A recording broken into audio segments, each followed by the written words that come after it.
Bom, eu tentei fazer a transmissão ao vivo, mas eu estou com um problema de conexão na internet devido ao mau tempo. Então, dessa vez, eu vou gravar esse vídeo e daqui a pouco eu posto para vocês e compartilho com vocês pelas redes sociais, ok? Bom, nosso assunto de hoje é Lucas, no capítulo 3, que diz assim: No 15º ano do reinado de Tibério César, quando Pôncio Pilatos era governador da Judéia, Herodes, tetrarca da Galiléia, seu irmão Filipe, tetrarca da Itureia, e Traconites, e Lisânias, tetrarca de Abilene, Anás e Caifás, exerciam o sumo sacerdócio. Foi nesse ano que veio a palavra do Senhor a João, filho de Zacarias, no deserto. E é interessante aqui a gente já ver que Anás e Caifás eram sumos sacerdotes, algo que na verdade não existia. Aqui há uma deflagração de Lucas em relação a uma realidade de corrupção do sacerdócio. Deus ordenou que houvesse um sumo sacerdote, mas naquele tempo a liderança do templo estava mancomunada com os romanos. Então a palavra do Senhor vai na direção de João no deserto. O sumo sacerdote daquele ano está no deserto e não no templo, por causa da corrupção que estava acontecendo ali. João percorreu toda a região próxima do Jordão, pregando um batismo de arrependimento para o perdão dos pecados. Como está escrito no livro das palavras de Isaías, o profeta: Voz do que clama no deserto, preparem o caminho para o Senhor, façam veredas retas para ele, todo vale será aterrado, e todas as montanhas e colinas niveladas, as estradas tortuosas serão endireitadas, e os caminhos acidentados serão aplanados, e toda a humanidade verá a salvação de Deus. João dizia às multidões que saíam para serem batizadas por ele o seguinte: raça de víboras, quem lhes deu a ideia de fugir da ira que se aproxima? Deem frutos que mostrem o arrependimento e não comecem a dizer a si mesmos: Abraão é nosso pai, porque eu lhes digo que dessas pedras Deus pode fazer surgir filhos a Abraão.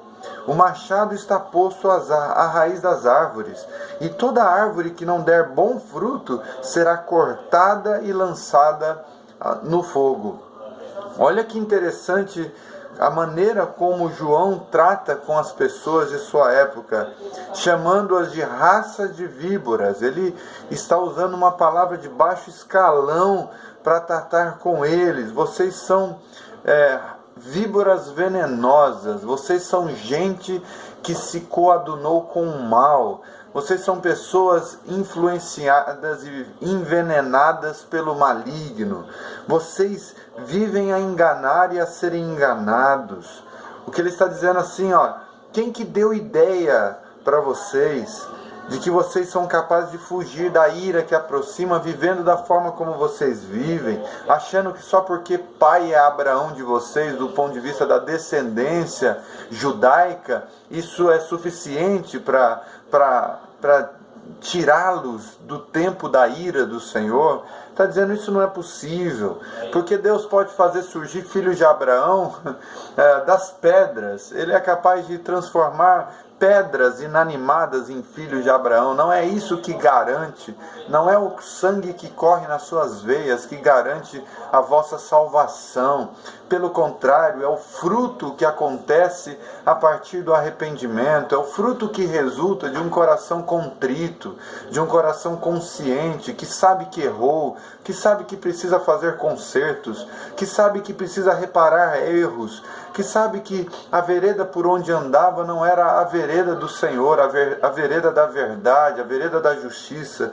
Por isso ele diz: olha, o machado está posto à raiz das árvores, toda árvore que não der bom fruto será cortada e lançada no fogo. E daí a multidão ficou aflita. Como assim? Um homem de paz, um homem bondoso, como era João Batista, está com palavras tão duras em nossa direção. O que é que a gente tem que fazer para a gente escapar da ira? O que é que a gente precisa fazer para fugirmos desse machado que está prestes a nos cortar, a nos arrancar, porque reconhecemos que não há bom fruto em nós, porque reconhecemos que de fato o que você está deflagrando é verdadeiro, é a mais pura verdade. Nós enxergamos a nossa condição de miserabilidade. O que é que nós fazemos para mudar esse preceito, essa descrição, essa iminente destruição? E daí, versículo 10, o que devemos fazer então? Perguntavam as multidões. E João respondia, quem tem 2 túnicas, dê uma a quem não tem nenhuma. Sabe, um dos males que impedem vocês de frutificar é o egoísmo, é o acúmulo de bens, é essa ideia tola de que na medida em que eu aumento o número de bens materiais, é assim que eu vou encontrar a minha felicidade, é assim que eu vou encontrar a minha segurança, é assim que eu vou encontrar o descanso para a minha alma, é assim que eu vou encontrar paz com Deus, inclusive, alguns afirmam. Mas ele disse, não, se você tem 2 túnicas, reparte com quem não tem. Tem gente passando fome, tem gente passando frio perto de vocês, e vocês não fazem nada, os olhos de vocês não enxergam quem precisa de ajuda. Vocês querem começar a reparar o erro, vocês querem começar a demonstrar frutos de arrependimento.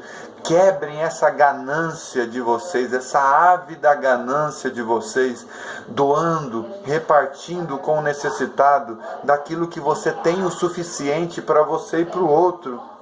E ele disse o seguinte, João respondia, quem tem 2 túnicas, dê uma a quem não tem nenhuma, e quem tem comida, faça o mesmo. Ou seja, se você tem comida na sua mesa, e você tem o suficiente para a sua família, e tem mais do que você precisa, não faz sentido você desperdiçar isso, não faz sentido você participar disso sozinho.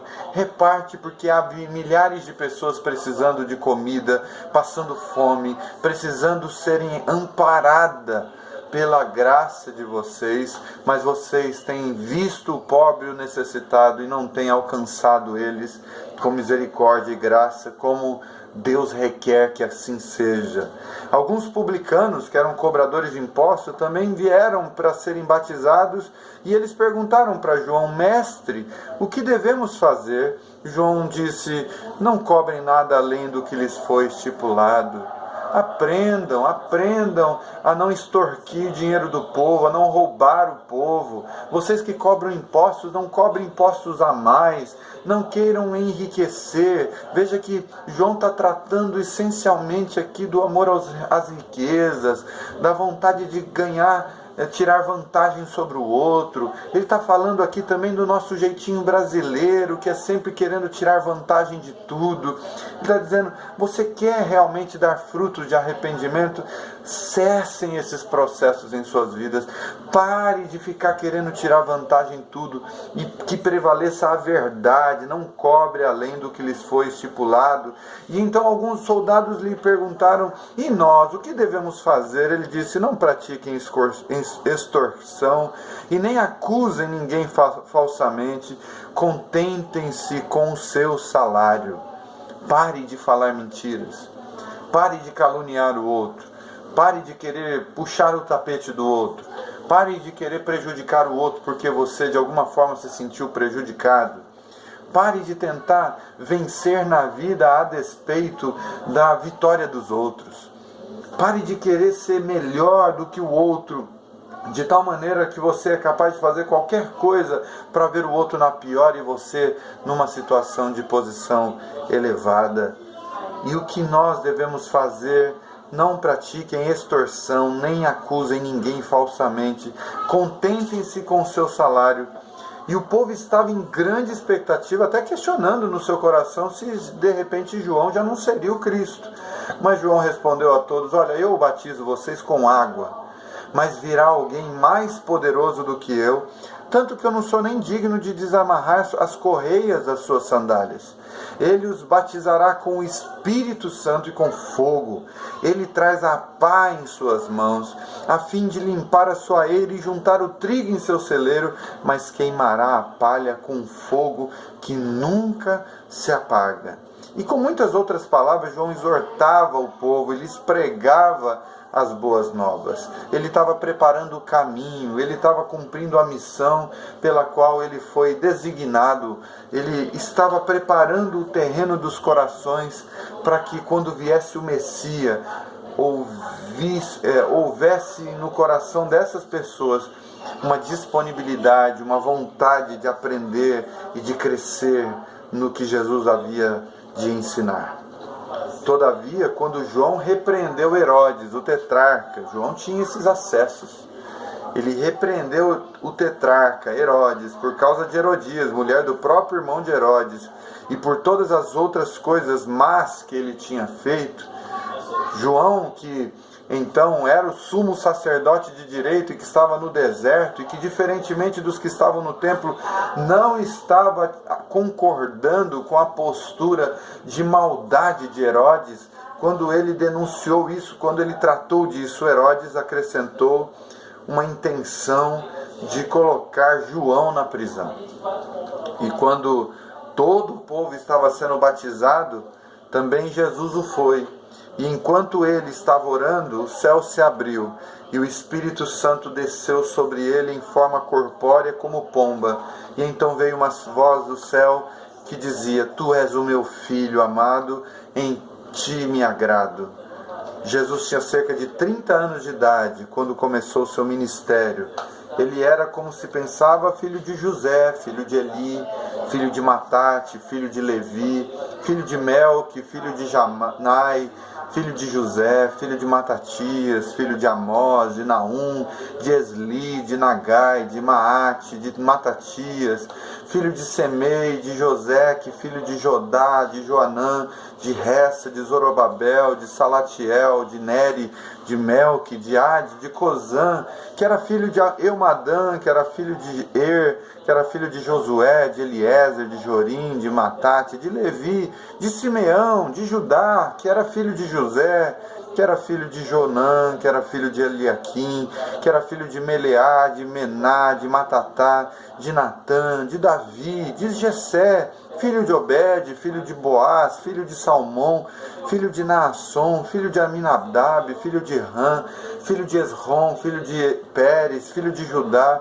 filho de Jacó, de Isaque, de Abraão, de Terá, de Naor, de Serug, de Ragaú, de Feleque, de Eber, de Salá, de Cainã, de Arfaxade, de filho de Sem, filho de Noé, filho de Lameque, filho de Matusalém, filho de Enoque, filho de Jared, filho de Maalalel, filho de Cainã, filho de Enos, filho de Sete, filho de Adão e filho de Deus.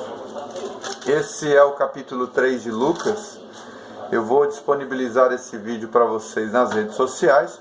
Gostaria que você compartilhasse uma dúvida sua ou algum comentário, alguma adição àquilo que eu falei a respeito de Lucas no capítulo 3. Deixa aí nos comentários, se você está vendo no YouTube, coloque aí os comentários, nos comentários a sua pergunta. Se você está vendo no Facebook, também deixa aí nos comentários desse vídeo a sua pergunta, tá bom? Um beijo para todos vocês e até o capítulo 4 de Lucas, mas vamos discutir, conversar e aprender uns com os outros um pouco mais sobre Lucas capítulo 3. Eu conto com a participação de vocês. Tchau, tchau.